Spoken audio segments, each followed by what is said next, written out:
All right. Hello, everyone. Welcome to this introduction session on mesh network communication. I am Mar from Extinction Rebellion and the Techwerkers coalition in the Netherlands. We have a couple of comrades from Techwerkers and XR here. So maybe you can wave. Liam, Marissa, and Kit. And they'll be sharing some of their experience and knowledge and moderate the chat a little bit during this session. So what we'll do is I will start with an introductory presentation on how to get started with mesh communication using Meshcore. I'll tell you something about what it is and what it involves and how you can get going. And then we have room for discussion and questions and answers. In all, this session will last 1 hour, so that's until 8 p.m. Okay, so what if the internet goes down? That's really the question. What do you do? Interestingly enough, if you live in the Amsterdam area, as I do, you have received this message yesterday on your phone, maybe. A power outage is affecting large parts of Amsterdam. The duration is currently unknown. Now, this didn't last very long, just a couple of hours. But just a week ago in Berlin, something similar happened, where an act of eco-sabotage of a fossil fuel power plant resulted, I think quite unintentionally actually, in a very long shutdown of the electricity network in a significant part of Berlin. And what happens when the power goes off for a very long time is that, well, first the Wi-Fi routers go down. These are immediately connected to the electricity net, and without power, you don't have any Wi-Fi. So you can't enter the internet through your Wi-Fi networks any longer as soon as the power goes down. But then you also have mobile communication, the cell towers. They typically have some kind of power backup, a battery that will last it, I don't know, a couple of hours, maybe a day. And after that, also those will go down.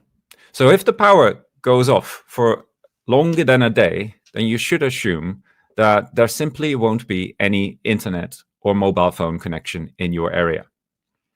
And what do you do then? Now, this is a contingency that happens when there's no electricity. But even when there is electricity, when the power is on, you can have situations where there is no internet. Think about the recent situations that the internet got itself in due to Cloudflare and Amazon Web Services failing. This is annoying.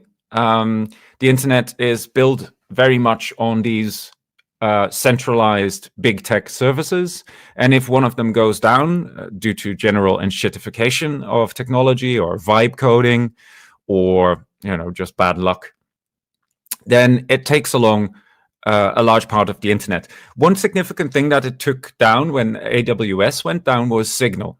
And Signal is a messaging service that at least I use quite a lot, also with comrades, to plan about actions and to talk about what's going on. And suddenly, in an afternoon, Signal was down and we couldn't find each other anymore online. We couldn't have those conversations. Imagine that if you're just in the middle of organizing an important action out on the streets, or maybe a direct action against a factory, and you can't communicate with the people involved any longer all of a sudden, what do you do? Another thing that can happen is that the state or governments or the military repress communications by shutting down mobile communications and the internet. And this is something that the Israeli army does in Gaza routinely to frustrate the population, to keep them in the dark, and to get away with all kinds of crimes against those population unseen, because people can't really bring any news out. So these are all situations where it can happen that the internet goes down. And what you would like then is have something like a backup. And that is really something that I realized when this Signal outage happened. We didn't really have a backup. So what can we do to communicate still without the internet? And this is some idea that I had and some other people within Extinction Rebellion and the Techwerkers also had. So we got together. So if you don't know it, Extinction Rebellion is a global network of activists trying to bring about system change to stop the extractive and lethal economies of the fossil fuel industry and global capitalism. And then Techwerkers, that's a solidarity coalition of people working in tech, focusing on workplace organizing and a worker-led tech sector. Okay, so we got together and we organized something like a brainstorm. And the question was, how do you get a message to someone in a different city without the internet? Now, you might think there are already traditional things available. You can send a postcard, for example. It's a bit slow, and you still have to rely on some shitty company. You can use amateur radio. This is a comment I've often seen also on the Mastodon discussion on this session. So ham radio is it also called. For that, you need a license. The equipment tends to be quite expensive, especially if you want a good range. So the bar of entry is quite high. And then someone, after looking into it, came up with the pigeon. You could think maybe we can send carrier pigeons in such a situation. But then we looked a little bit further into this, and it turns out they've unionized, and they now refuse to work for humans any longer. So pigeons were out of the question as well. And in all this, we were thinking very practically about how can you find a backup for sending messages, but also in our minds was an important idea about the politics of communication. So if there is a calamity, a disaster, the power goes down, there's no internet, people tend to freak out. They panic, especially nowadays when everyone's just constantly online. Without the internet, it feels like, you might just not get your required hits of dopamine, and people panic. That helps those in power, those who rule, because they tend to have still some access to the remaining communication forms. For example, a government might broadcast emergency radio bulletins about what is going on and what people need to do. So these calamities have a tendency to suck people towards governments and authorities. Now, if you live in a country like I do in the Netherlands, where actually the government is not a likable body, it is a far-right, xenophobic, racist institution that is trying to hold on to power to preserve a certain kind of neoliberal capitalist world order, then you do not want people in that country to get closer to that government in the time of a calamity. Actually, what you want is for that calamity, that crisis situation, to be a spark for self-organization of people, for autonomy. So that is something that you need to keep in mind when you think about communication networks. It's a political thing. If communication networks can be set up from the grassroots on, then you, as, say, a worker organization, might be able to exploit this crisis for your own political goals, to unify workers, to unify neighborhoods, and so to build towards this better world that you want to get to. So this is all considerations that you need to keep in mind when you think about communication in a situation where the internet is down. So what was the case that we were actually trying to preserve? What was the functionality that we were looking for? Now, we have a group of comrades, let's say dozens or hundreds of comrades, spread across a country. In our case, it was the Netherlands. And we wanted these people, each and every one of them, to keep each other up to date and to be able to organize. And the distances we were talking about were between 1 and maybe 200-300 kilometers. That's really the range we were thinking about. So we weren't thinking about connecting with people in New Zealand when the internet goes down. It might be annoying that you can't connect to those people, but that wasn't urgent for us. For us, it really was the intra-national, so to say, communication that we wanted to preserve. And it was important that none of these comrades could be assumed to be radio amateurs. They're just people who are generally used to communicating through messaging apps on their smartphone. Now, is it possible to set something up like that yourself? And that really was the challenge. And we discovered that the answer is yes.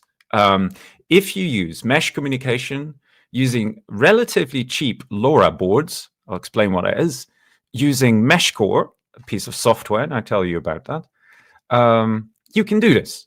And we've been running a pilot for a couple of weeks now with success. So we're able to message each other on this network. So let me tell a little bit more about networking and the different types of networks. So I want to distinguish between centralized and distributed networks. A centralized network, you might think of your home situation where you've got your Wi-Fi router that really acts as a portal to the internet in your house. So all your devices connect to the Wi-Fi router, and the Wi-Fi router allows them to connect to each other and to the broader internet. If the Wi-Fi router goes down, your devices can no longer connect to the internet or to each other. That's at least the typical setup. That's a centralized network where there is just a very important node in that network that really preserves or destroys connectivity. A distributed network doesn't have these special nodes, and that's really the distinctive feature. Each device is capable all by itself of connecting to every other device. And so you get interconnections. And if you turn off one device, then the other devices go on to communicate. So this has a certain kind of strength as a network, because if a bit of it disappears or gets destroyed, the rest of it is still able to function and communicate. Now, mesh communication is communication in a mesh network. And the fun thing about that is that you can have a solution to this problem. So you've got two people, say a sender and a receiver. The sender broadcasts a message using radio signals, but the radio signals don't travel that far, not far enough to reach the receiver. How do you solve that? Well, in a mesh network, you have a bunch of other nodes, just devices of other people, for example, who pick up on the radio signals of the sender and then transmit it on into the network to another node that transmits it on until finally it reaches the receiver. And so you can bridge larger distances through these interconnected mesh nodes. And this is brilliant. And if one of these nodes disappears, there's no problem, because, or at least not necessarily, because there might still be a path for you to reach the person you want to talk to. So this is really fun. So it's built in that there is a certain kind of redundancy to the network, a certain kind of superfluousness. There are multiple paths, and if one path doesn't work, then your device can always try another path. Examples of mesh networks. It's already used, and in the Netherlands, I think the air raid sirens use a mesh network as well. And if you see them on the street now, you can spot this. You will see that they actually have these two antennas, and these are directional antennas. So they're really looking for specific other senders of radio information somewhere in the vicinity, and these are the other air raid siren posts. So these posts form a network that can communicate from post to post to post, and so broadcast the message that there is an alarm, an emergency, and so they need to blow their horn, so to say. This makes sense, because if you had a centralized network here, where there is one communication center that tells these sirens to make noise, then if that communication center gets bombed or destroyed or the power is off, then suddenly the entire network can't raise the alarm anymore. So you want a network that has a lot of redundancy and is relatively autonomous, and so distributed. Okay, so that is mesh networking and mesh network communication. But we need another ingredient, and that is LoRa. And LoRa stands for long range. It is a radio communication technique, just as Wi-Fi or the cellular network is a radio communication technique. And it was developed in 2009 by a French company called Cycleo. And what's special about LoRa is that it's designed for low-powered, long-range communication. That's really the use case. So it isn't designed for streaming video, which typically requires a lot of power, or at least really reduces the range that you can stream. But it's more for things like weather stations, where you've got a device that is broadcasting a simple bit of information, like a temperature reading or a reading of a water level. And it broadcasts that on a very long distance to a computer or a receiver device that registers the reading. This has been used for well over a decade now. And in Europe, you're allowed to use this protocol, LoRa, on the frequencies around 433 megahertz and 868 megahertz. And these frequencies are license-free. They're open for everyone to use. So that's fun because it means that you can use these frequencies and this protocol to communicate. And that's what we're going to do. Now, question, how long is long range? That's going to matter if we want to say we want to communicate with people who are quite far apart.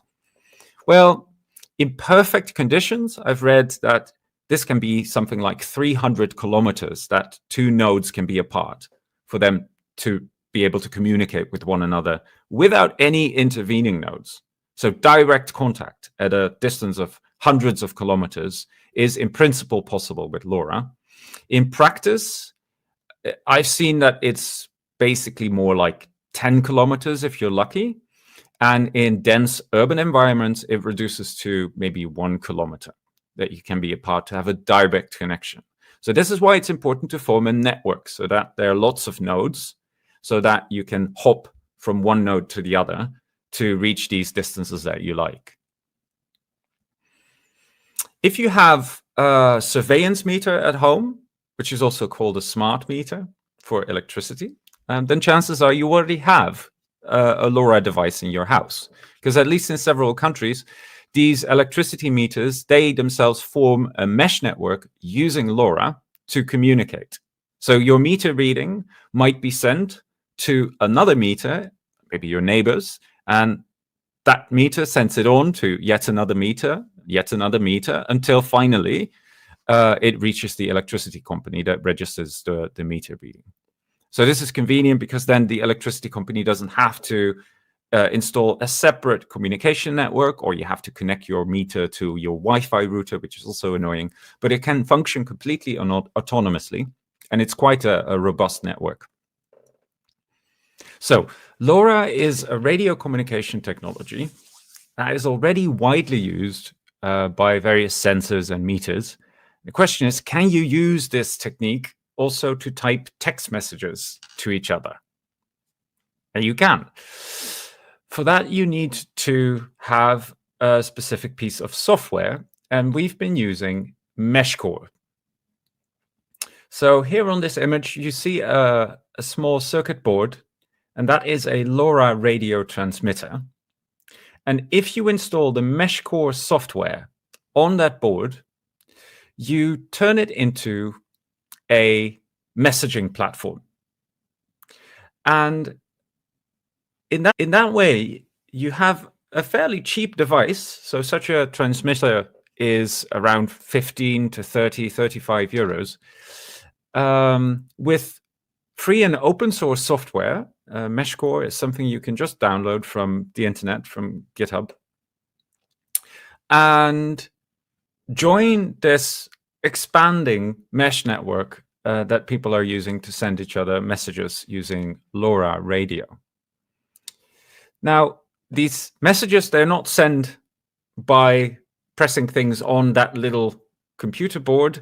Actually, the board connects to your mobile phone using Bluetooth. So you'll use your phone to type messages, and the phone will then tell the transmitter to transmit those messages onto the network.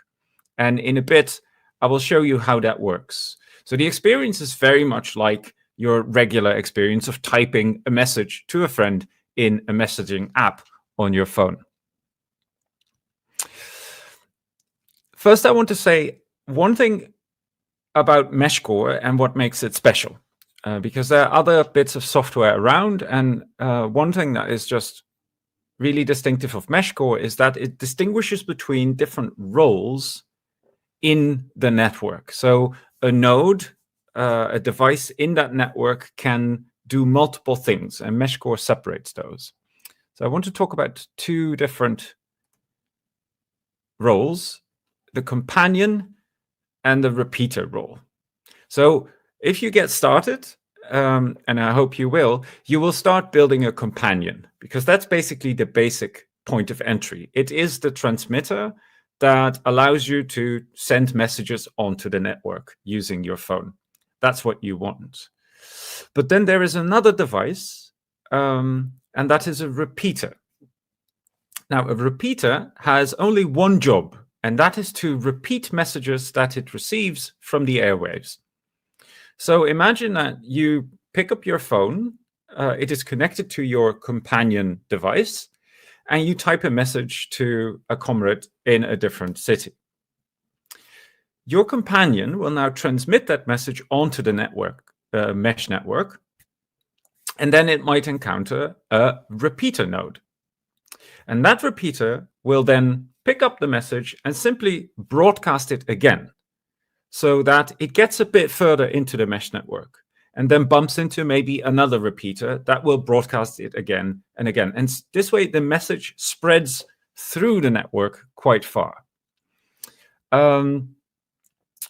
They are exactly the same computer chips, exactly the same LoRa transmitter boards that are used. It's just different software that you upload on those boards. So you've got companion software and repeater software. So if you install your companion, you will have to choose the companion software. Why is this? It's really a division of labor, and it makes the network more efficient, so that there are a bunch of nodes that only have one job, namely to repeat, and that is what they're good at. And your companion node that you use for sending messages won't be busy with also copying the messages of other people that it might receive. No, it's just there for you to send and receive messages. Meshcore just works really well in this way. And so I think it's a good thing that this separation exists. If you open the map, and there is a map that you can see online where you've got the different nodes that are in your area, you can see this distinction. So the repeater nodes will have this little broadcast mast icon, and the companion nodes typically have a letter combination, which is just a name, or an emoji. It's also possible. That's just a username associated with the companion. So if you want to send messages far into the mesh network, you need to make sure that you're somewhere in the vicinity of a repeater node. And that can be close by, I don't know, 1 kilometer, 500 meters. If you're lucky, it can be 10 kilometers if there is just little by way of obstacle. But that is something you need to check. If you want to communicate across long distances, you need to be close to the repeaters. Or build a repeater yourself. That is also an option. Okay. Shall we just send a message? I think that's a good thing to do. So I will just close this presentation now and open a different screen where we can start interacting with my companion LoRa transmitter. And then start screen sharing, but with a different screen. Here we go.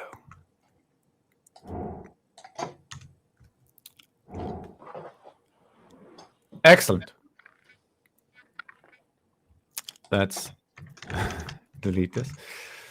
Okay, so this is the Meshcore app, if you can see this. I'm using a web version, which is possible, but you can also, you probably will install this on your phone, but it looks the same. You will see that it looks like a standard messaging app. So I can open the public channel here. And I can already see here that there's lots of conversation going on, because we're not alone. There are lots of people using this already. But let's try to send a message in the XR Techwerkers pilot channel. Mar, I don't think we see your screen anymore. Ah, that is possible.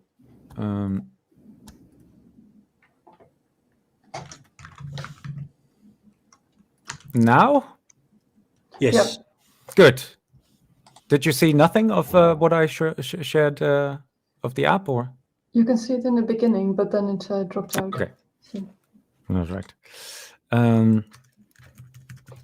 So is there anyone here? We type this and we send this. And we'll see what happens. If all is well, I'm going to send this again. I have to send it again. Why? Because exactly, it wasn't picked up. So here I now see that my companion has heard a couple of repeaters. So that means that my message has now traveled into the network. If you don't get this, then the repeaters may have been busy and have just skipped your message. That's possible. So let's see if someone responds. Yes, and we've got a response from Ficus. Excellent. So this is basically the functionality that we were looking for and that you'll get. So don't expect that you can upload pictures here, because it just doesn't have the bandwidth to do that. It is really, really a matter of bytes and kilobytes instead of megabytes and gigabytes. So in that sense, it definitely is not a replacement of the internet, but it allows you to send at least text messages across long distances. And just to give you a sense of how, let's see if we can show this on the map. To send so this is text messages, just an impression of what my repeater recently has picked up on. So these are for example, the nodes. So I'm in Amsterdam. 7 minutes ago, I received a message from somewhere in Zeeland. 2 hours ago, a message from close to Brugge in Belgium. Here well, this is a long time ago. Here we're getting into Germany, at the border of Germany. Last week, I even went as far as Leipzig even. So once you've turned your device on, it will generate such a map from all the repeaters that it can pick up on, because these repeaters, they will every now and then let themselves be heard. And then you can see, okay, there's a repeater near me, for example, if I'm here, and then it's likely that my messages will be picked up by the mesh. Okay. So that's basically what I wanted to demo. There might be a couple of things that we might cover in the discussion and Q&A. For example, that you can have channels where multiple people talk. You can also send direct messages to one another. But I think that is something we should just see if there are any questions about that. The most important thing now is that if you want to get started with Meshcore and start messaging using the mesh network, all you really need is one of these LoRa boards. I can give you a little shopping list later, but that is really everything you need. All the other ingredients, probably a smartphone, an internet connection to download the software, a USB cable to power the thing, are things that you probably already have. So if you get yourself such a board, an antenna comes with it, then you can get started. And then if you don't do that, but think, well, I'll just wait and see, and maybe in the future I'll start it, then at least keep in mind the thing I said earlier, that taking control of your own communication channels is not just useful in emergencies, but it's also politically quite relevant. I think if you want to change the world, it is very important that you think about how can you communicate in a time where things might not be that easy, where there might be repression coming from authorities and governments that are trying to work against you. Okay, so now I would like to open the floor for a discussion and see if there are any questions.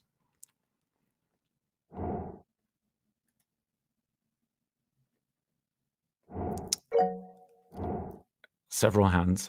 Good. Will someone moderate the questions, or should I do this? What's the easiest thing? So there was a bunch of questions in the chat, but you said people had raised their hands? Yeah, I see Kelly is raising their hand. Yeah, so maybe Kelly and Clubhouse. So yeah, just Well, take let's. them in order. Yeah, Kelly I'll do first. that. Yeah. Hi, my question is how secure is it in terms of state surveillance? Yeah, that's an excellent question. The short answer is it has encryption, but it's not Signal. The slightly longer answer is that these channels, the public channels, they are really public. Anyone who joins such a channel. So, for example, if you can still see my screen, if I take the public or the test channel, I'll click here, #test. Anyone who just joins this channel will see all these messages. So We this are is not seeing encrypted. your screen, I believe. Yeah, I think Not your seeing the is screen. not shared. All right. I can do it again, but let's see. Here we go. Here you see it. So this is a public channel, and it starts with the hashtag tag.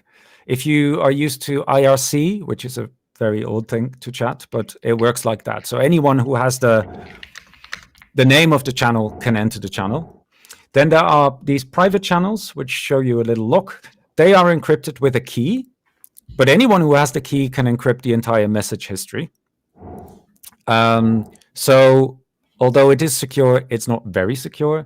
And the same holds for direct messages. It is encrypted, but it doesn't have any fancy encryption. You can, I think, compare it to PGP on your email. If you use that in an email program, it encrypts your messages, but it doesn't have the kind of protections that Signal has, where if you lose your phone and someone gets access to it, then still they can't easily unlock the messages.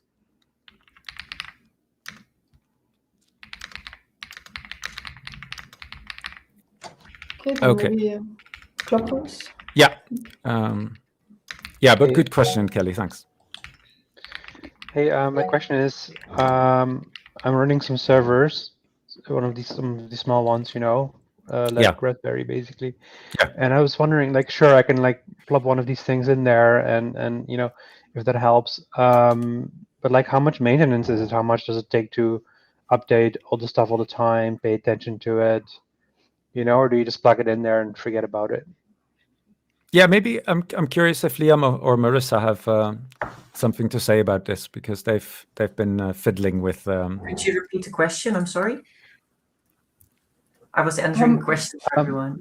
How much maintenance is it? So can you just set it up and then forget about it, or do you continuously need to update? For a repeater specifically? I think in general.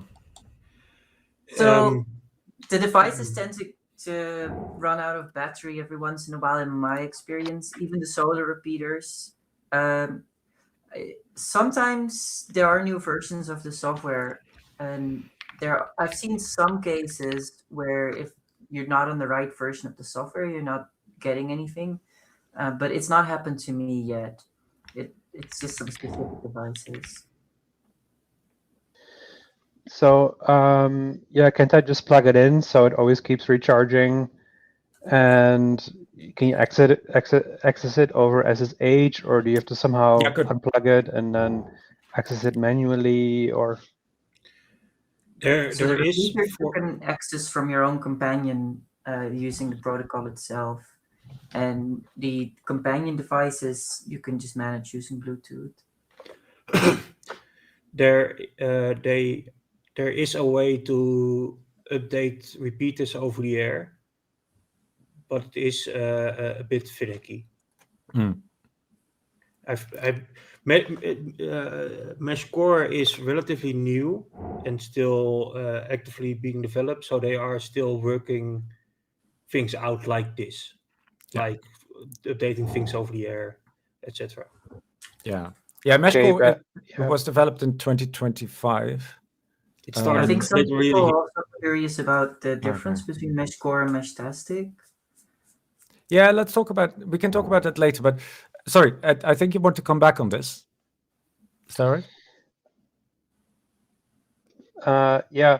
So, I mean, I could imagine plugging it in and then just sort of updating it once a year or something like that. That would be maybe possible. But I just really wonder, like, do I have to really keep an eye on it, or yeah, do you plug it in and it takes care of itself, basically, like check it once per year, maybe?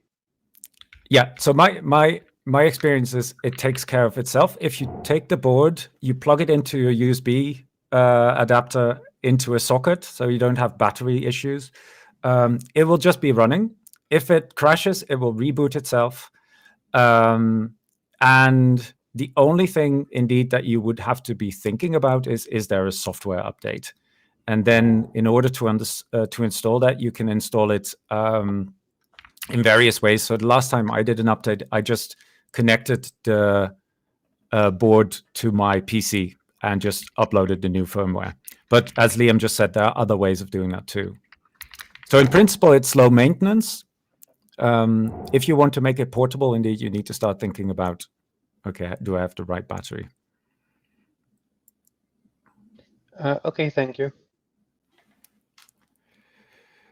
All right. So then I think the next person is Jut. Yeah. I will. I was wondering, how does it work to set up a private channel, and how do you add people to your private channel? Yeah, good question. I still have my screen on it, so I can show you this. So I can here add a channel. And if you see this, I can just here create a private channel secured with a secret key. So I will make the channel, what if the internet goes down? It will generate a key. I think it might actually do that on the device. That's why it's so slow. And here you see the secret key that can be shared. I'll place it in the chat here as well, if I can do this, so people can copy this. So if ever you want, you can send messages to this channel now. And that is it. So I don't add people to this channel. What I do is I send people this secret key, and then if they have got this secret key, then they can add the channel themselves. So that would go like this: add channel, scan a QR code. Sorry, that's one way of doing it. I could also join a private channel, and then here I can enter this secret key, and this is how someone else joins the channel. So that is how you do it. Okay, because but how would you send someone the key if there's no internet? Good. Yes. So then you really need to ask the pigeons, I think, if they want to fly, because that is something you can't really securely do. You could, if you have their contact details. So I know, for example, that Liam is here. That we shouldn't do. Sorry, not opening my direct messages. If I already have the key, basically, of Liam, then I can send Liam a direct message with the key to the channel. If I do not have the Liam's key, then basically that is another way I could proceed, and that is to hope that I can detect Liam. So if I look here, discover contacts, here I get a list of, basically they're called adverts of nodes. So this one is a user, NL Utrecht, I think, SK, and 7:43 p.m. they send an advert of their contact details. So if I want to send such an advert, I can do this here. So I can say advert, and then I advertise myself. But this is a way of discovering people. So then I can go to this individual and add them as a contact, and then send them the key to the channel I want to share with. So that is also a possibility. The best thing to do is actually to share these channels when the internet is still working, so that you know if things go down, this is the channel we'll go to communicate. That's, I think, the easiest. Does that answer your question? Yes, yeah, entirely. Thank you. Okay, thank you. But it's good indeed. These are the things that you need to think about, because otherwise you might have a nice mesh device, but you don't know how to talk to people. Cool. Arno, would you like to ask your question? Indeed, I was going to ask the same question, how to find other people and how to get in touch with them. But I totally understood what you explained, and I already got an idea about this. The only thing which I still might want to know is when you are using that device inside a building, you will probably not have a very long range, or maybe just a few hundred meters or kilometer, or is it necessary to put the device somewhere outside to have a clear view to other devices? I can answer this. Putting it outside is better. High up is always better. I'm currently in my home. My window is 2 meters to the left of me. Without my repeater on my balcony, I cannot communicate on the network. Okay. So you can also, yeah, of course, you can also set up a repeater outside and connect with that repeater from the inside. So you have a little part of the mesh already at your home. Exactly. And okay, I understand. No, because I was thinking about inviting friends of mine to set up repeaters on a higher position on top of their building, so we can establish some connection from the place where I am a few hundred kilometers to one direction and a few hundred kilometers to another direction, because I know of people in the Netherlands, in Germany, and in Belgium, and in France, and it would be a nice idea to build something like this. It's worth as well to experiment a little bit with where you put your companion device. It uses Bluetooth, so you don't have to be right next to it. So I always have mine set next to a window, and there I get a little bit better reception than if I just leave it in my bag. Okay, yeah, thank you for your explanations. Yeah, very good. It's a good idea indeed to be thinking, do I have friends who live on, in tall buildings or on a mountain or something like that? Because if you're into mesh networking, you should make really good friends with those friends, because those locations are golden. Nice anecdote recently, a repeater was placed in Almere, all the way on top of, I think, the World Trade Center or something like that in Almere, which is a very tall building. And I mean, everyone in the west of the Netherlands, I think, now has connection with that repeater, more or less. It comes in very, very clearly with my node, and that's around 30 kilometers away. And that's just because it's very high up.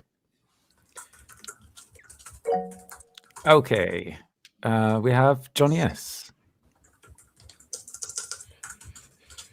Is it possible to secure the private chats in another way of generating a passkey? Could you perhaps create a physical USB key, for instance? I don't think you can. No. Nee, dan moet je Briar hebben, toch? Als je andere... Yeah. Okay. So there's other software that is designed more with the security perspective. I mean, one thing you can. Dan kun je ook met de USB-sticky, denk ik. The difference between Briar and something. Nee. Voor Briar had. Oh, iemand zei ook Briar. Lekker bezig hoor. Yeah. All right. So in Meshcore, that is currently not an option. It might be that it becomes more secure in the long run. I think this is something that Liam always tells me. if you come from the radio amateur community, security is not really something that you think about a lot, because actually you want to broadcast your stuff as far as you can. And I think Meshcore is developed primarily by people from the radio amateur community. So security was not very high up on the list. It is encrypted still, but it's also a balance between ease of use and so maybe that will come in the future. And otherwise, if you really want security, just add an extra layer. Just encrypt your messages with whatever fancy encryption you like and send the ciphertext across the mesh. That should work as well. Okay, thank you very much. I heard some alternative softwares. That was Bayer. Briar is a chat app more like Signal, and they advertise a mesh network, but it's not. Their mesh networks works over Bluetooth, so their range is much shorter. Yeah. So that works if you're in a let's say in a group at a demonstration or something, but it won't work for me to get a message from Amsterdam to Utrecht, bijvoorbeeld, for example. Yeah, that's it. The LoRa protocol is just really nice because of the distance, and in practice, I've just seen it work over and over again. That the distances are really incredible for such a tiny chip. It's Belgium. I receive messages daily from Belgium and Germany. Yeah, and I'm also located in Amsterdam. Okay. Oliver. Hey, I wanted to ask about interoperability and sort of competition between different mesh networks. As somebody who's never used LoRa, if I have one single node, how do I decide which software to install on it to maximize the number of messages to go through? And in general, are there different networks that are incompatible with each other? Yeah, good. There are different networks that are incompatible with each other. So it came up a little while ago. So Meshtastic is another software. That is basically the software that came pre-installed on the LoRa board when I bought it. It's a bit older. I think that's where it all started. But it doesn't really work. So with Meshtastic, I was able to send Liam a message once, I think, and very, very unreliably. And of course, we cheered because we didn't know that it could be much better. And then Liam installed Meshcore, which, is incompatible with Meshtastic. So people on Meshtastic cannot communicate with people on Meshcore. But then when I also installed Meshcore, then this world opened to me and suddenly I saw nodes everywhere. So if you think about the radio spectrum, I said 868, that's really the frequency-ish that is used. But if you zoom in, you see that it's actually around 868 megahertz. And Meshtastic will use one band close to it and Meshcore use another. So there's, in principle, no clash between them when they're in the air. If you start with Meshcore, actually, this is something that's relevant to note. You really need to set the right settings. Because if someone is on Meshcore with other settings or other frequency settings, you still can't communicate with one another. So that means that there's slightly different segments of the band that get used. So in Europe and the UK, as far as I know, everyone now uses EU-UK narrow, which only makes sense if you see this in the app, which I can actually show in the app if I do this quickly. Here, I can see these are all settings if my screen is still sharing. And I need to have this setting. Next week, actually, the Techwerkers on the YouTube will upload a video with a tutorial how to set up your node. So that will just give you a step-by-step unboxing to first message. That's the idea. So if you want to get started, check out that video. I also saw that someone said shared a shopping list in the yeah, we'll make sure that the shopping list gets added to the Techwerkers website. That's, I think, the easiest thing. Is that okay? Yeah, sounds good. For a quick difference between Meshtastic and Meshcore, Meshcore works a little bit more like a phone network with repeaters in static places, where Meshtastic, the devices are the repeaters. Yeah. And those roles are not separated. Yeah. And the devices might move, etc. So it's they serve different purposes. Meshtastic can work if you're like at a conference and you want to talk with people at the conference. It works totally fine, but for our purposes, it didn't function well enough, and Meshcore absolutely did. Yeah. Yeah, and a lot of this is experimenting. What is really fun is you see the mesh network grow almost every week. The change week on week is dramatic, but people are also figuring out how to configure it and how it works best. So one thing I would really like to try still is with a large group of people, say in one single city, walk around and see if you can have good conversations without repeaters. So really from the companion nodes directly, that's also possible. But for that, you need to be relatively closely together.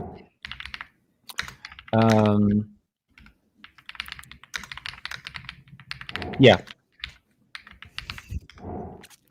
Shall we take some more questions? Is that okay? Sure. Okay, Henk is next. Yeah, that's me. Yeah, so I'm absolutely interested in putting up a bunch of nodes for repeaters or anything. But indeed, most of my answers have been answered. Most of my questions have been answered already. Good. Because there will be a shopping list. And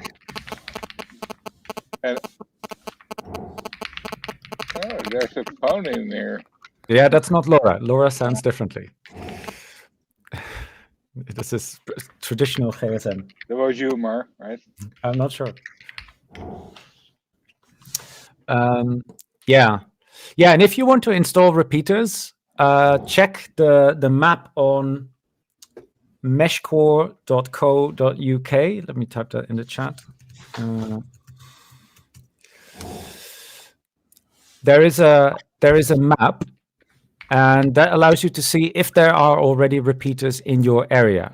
So if you, for example, live in Rotterdam or The Hague, then probably you're fine. If you live in Breda, I know, you are not fine, because for some reason there are hardly any repeaters in Breda. So if you live in Breda, then please set up a repeater, because then you really help the community. And that's really fun. And you can also team up with people and install a repeater in a weird location. If you live in the northeast of the Netherlands, the same. Yeah. Because the Randstad, so the metropole, the cities on the west coast are all pretty much connected. South also, but northeast is still missing. Yeah, and we are missing from their network. I see I see Flashby in the chat. The existence of competing protocols seems like a real problem. My experience is that people are just slowly moving from Meshtastic to Meshcore now. At least in the Netherlands. Yeah, in the Netherlands at least. So I think it's... Yeah, I think they also don't run on the exact same frequency. So it is 868, but it's not 868.0. There is a little bit of spread in it, so they don't collide on the exact same frequencies between Meshtastic and Meshcore. Yeah, that makes sense. Okay, next question from Nehal. It's Nehal after the Intel processor. So first of all, thanks for hosting. And hailing from the lovely Northeast. Once I'm interested, and I have a bunch of friends, and we want to set up a network here all over the North. and we're not that great at soldering or anything like that, we can hook up a USB cable.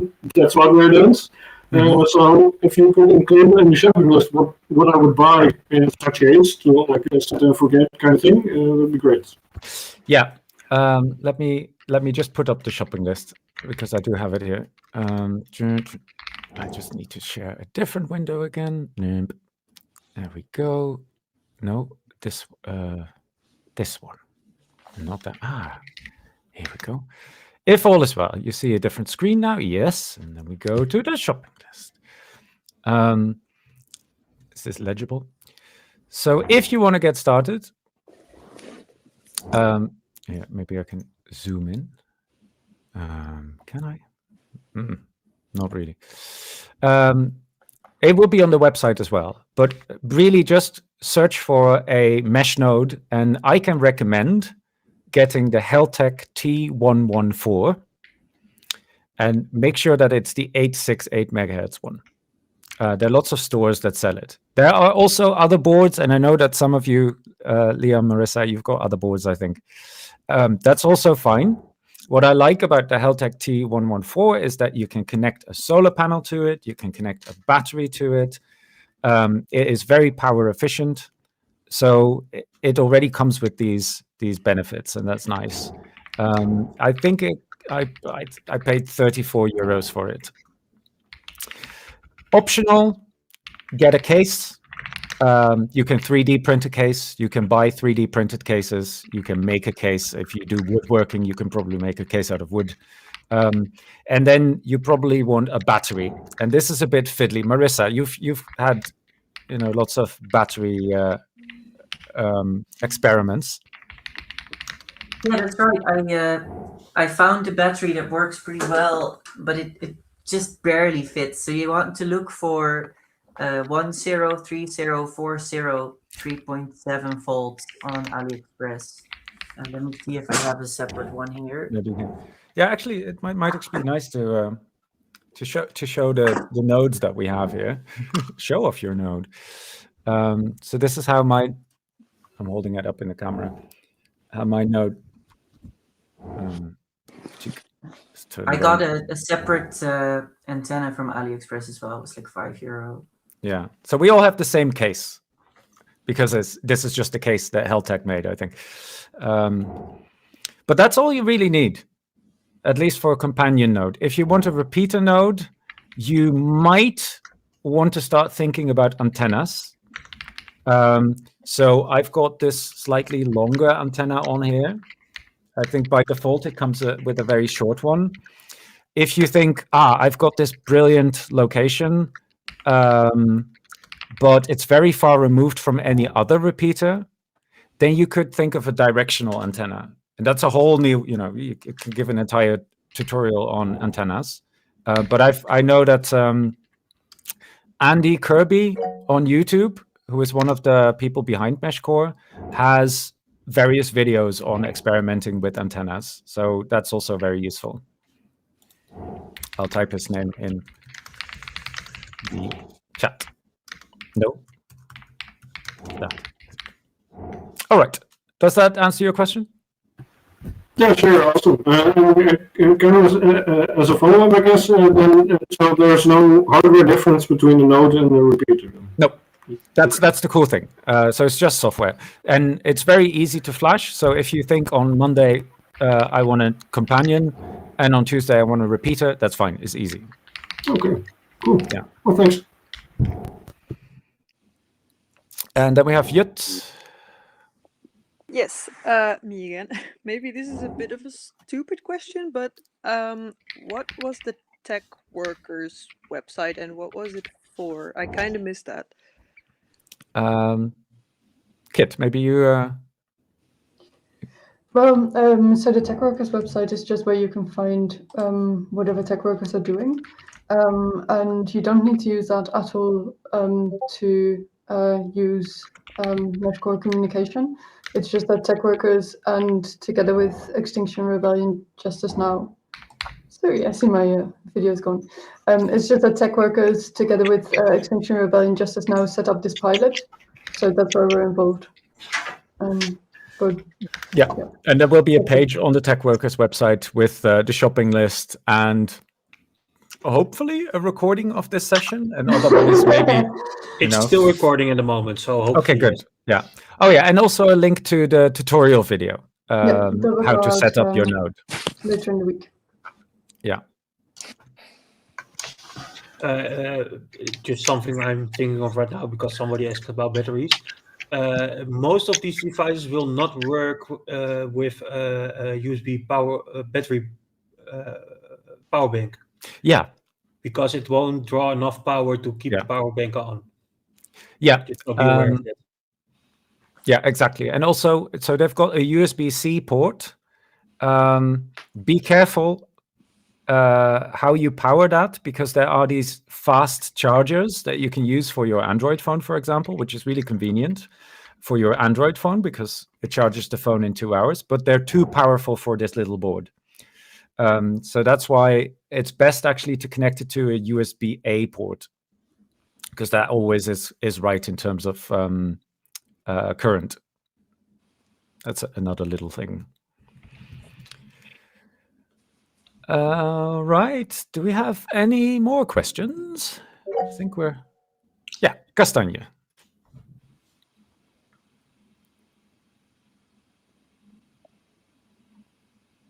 Not anymore. Castagne might... Yeah, am I there? Yeah, go for it. Yeah, Firefox wanted me to allow it. Anyway, I was wondering, does the do the messages do they keep in the network? Like, can you put your device offline and then when you turn it on, you can still receive the message that a friend of yours sent an hour ago? It depends what device you mean. Your actual node will keep some messages, but its memory capacity is usually limited. On a T114, it's not even a megabyte, I believe. But you can disconnect your phone from your companion device, come back later, and then read the messages stored on the companion device. Yeah. So the messages don't live on the network, but if your companion device is on, it will store them up to a certain point. Yeah. And let's say you're on the roof and your companion doesn't have signal, and someone sends you a message, well, you don't have signal or your companion is off, then you won't get it. No. Yeah. So and here I'm going to complicate things a little bit by introducing yet another role, because the developers have had this question in mind. You've got the companion node, you've got repeaters, but you can also take a board and install what they call a room server, which is basically a bulletin board. And this is a node that solves exactly the problem you just described. So I post a message to the room server. The room server receives the message and stores it. And then you, having very bad signal or being very far away or whatever, your node was not working, say 4 days later, manage to connect to the room server, and then you download that message that I sent earlier.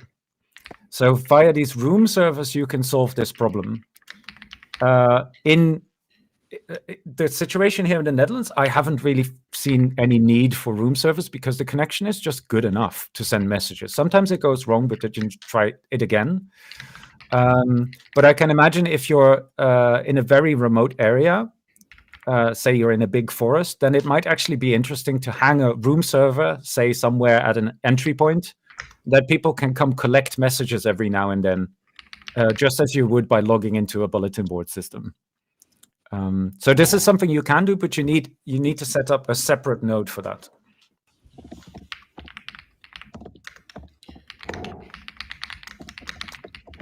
All right. And then we have Captain Haddock. I think my question was partly answered, but like in order to communicate over this network, you need to have like a companion node close by at all times, right? So you need to be in range of one. Is there any way around it? Because then you need to be like, what is it, 10 meters close to one? Yeah, so the idea is, here's a companion node. This one connects to my phone with Bluetooth.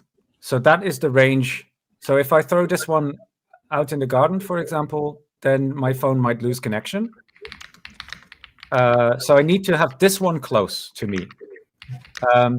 But then this one broadcasts LoRa, and this can travel kilometers away. So I think the nearest repeaters are actually quite far removed from this, and it's fine. So what you need to have close by is this thing, the companion node, close to your phone. And that's close in terms of Bluetooth close. Yeah. So in case the internet goes down and people don't have such a device, they need to go to a specific location to gather their messages. No, it's okay. Good. It's actually different because this one is personalized. This can't be shared. It's not that multiple users can make use of this node. This one is really linked to my account. So basically, this hosts my user and my messages and message history. And so if you want to send a message, even if you're, I don't know, if we're living together, then you need your own companion. Okay. Yeah. No, that's relevant. Yeah. Okay, thanks.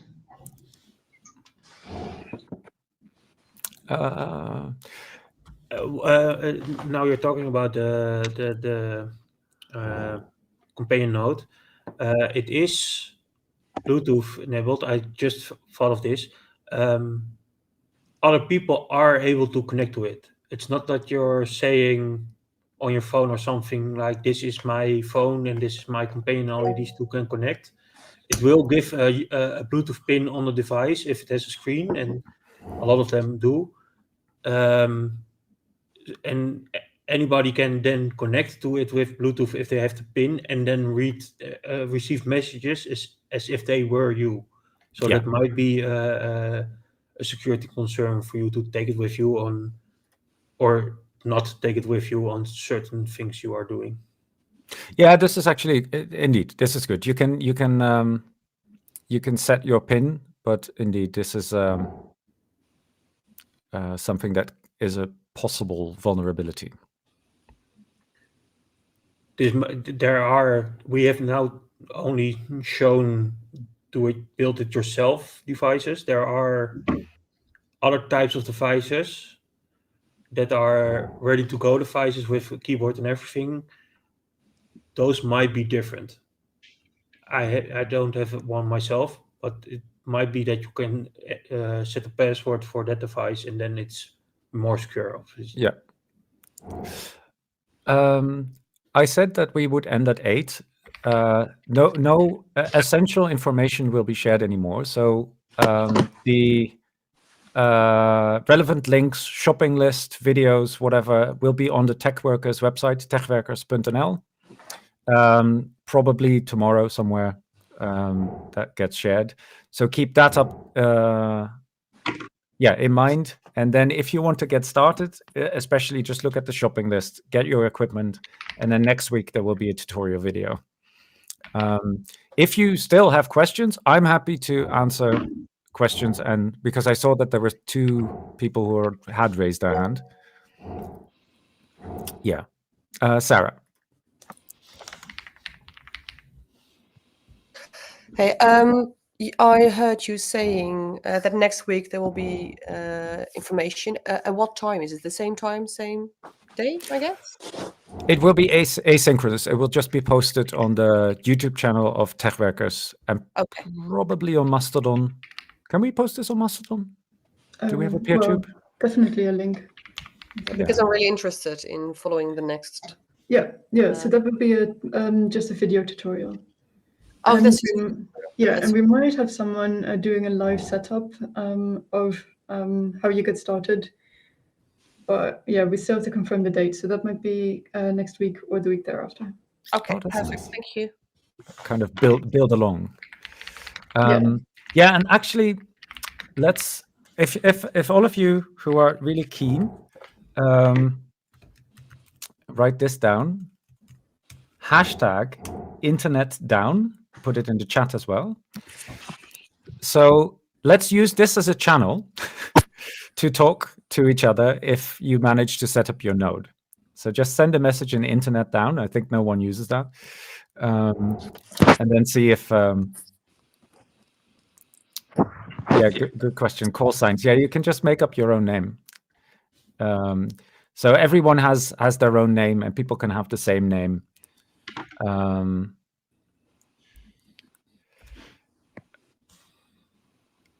Okay, Oliver.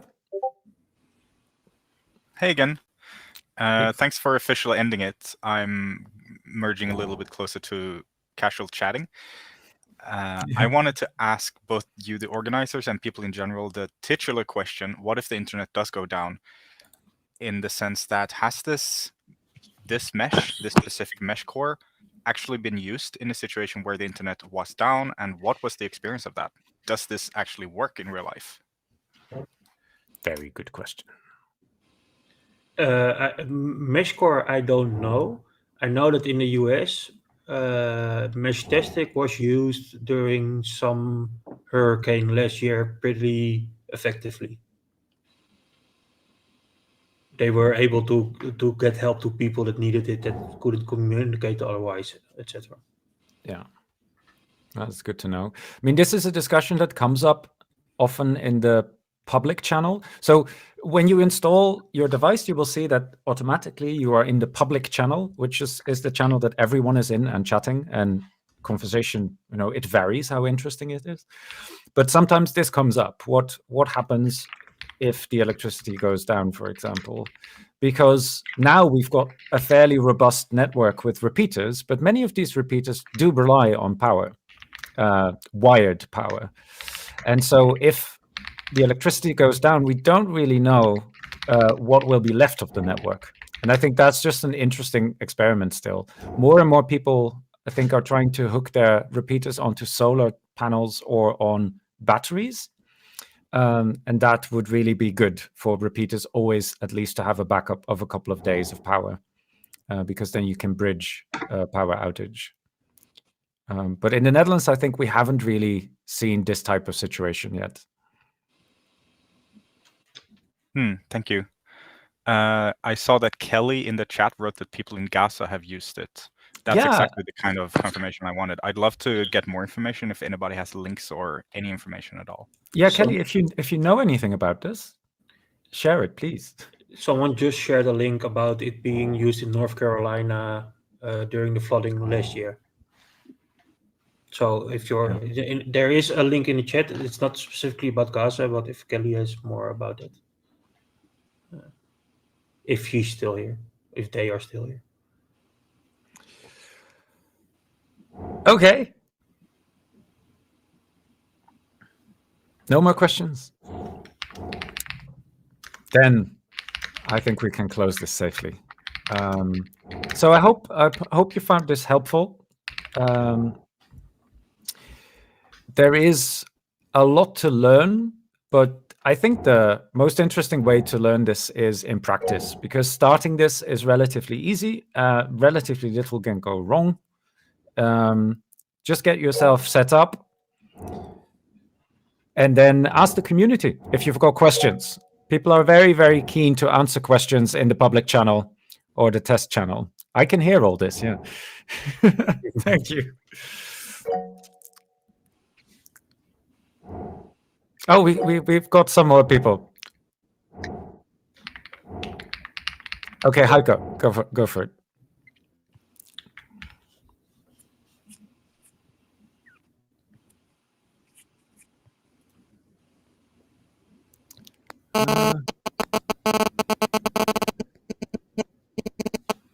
Does it work?